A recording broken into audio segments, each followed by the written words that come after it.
বাংলাদেশের জাতীয় সংকটে ঢাকা মহানগর এবং ঢাকা শহর খুব গুরুত্বপূর্ণ ভূমিকা পালন করেছে।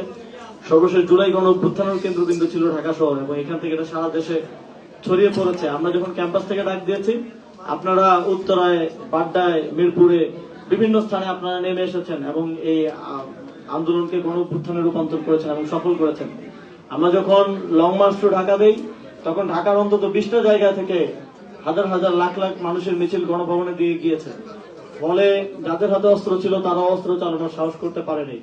আমাদের ওই ঐক্যটা ধরে রাখতে হবে, ওই স্পিরিটটা ধরে রাখতে হবে এবং ওই মানুষগুলো যারা সেই মিছিলে ছিল তাদেরকে আবার এনসিপির মিছিলে যুক্ত করতে হবে, যাতে করে আগামী দিনের আমাদের যেই যেই সংস্কারের জন্য যে লড়াই চলছে, এখন আমরা দেখছি একটা নতুন সরকার এসেছে, তারা ভুলে গেছে যে 2024 সাল এবং তৎপরবর্তী সময় বাংলাদেশে কি হয়েছিল। তারা মনে করছে যে তারা জাস্ট আওয়ামী লীগের রেখে যাওয়া আসনে বসে যাবে এবং এভাবেই দেশ চলতে থাকবে। আমরা স্পষ্টভাবে বলতে চাই যে সংস্কারের ব্যাপারে এনসিপি নন নেগোসিয়েবল এবং আমরা আমাদের এক দফায় এটা স্পষ্টভাবেই বলা ছিল যে আমরা রাষ্ট্রের কাঠামোগত সংস্কার চাই, আমরা ফ্যাসিবাদী ব্যবস্থার বিলোপ চেয়েছি, আমরা শুধু শেখ হাসিনার পতন চাই নাই, কিন্তু সেই ব্যবস্থার বিলোপ হয় নাই। সেই ব্যবস্থার উপরে শেখ হাসিনার সিটে এখন তারেক রহমান বসে গেছে।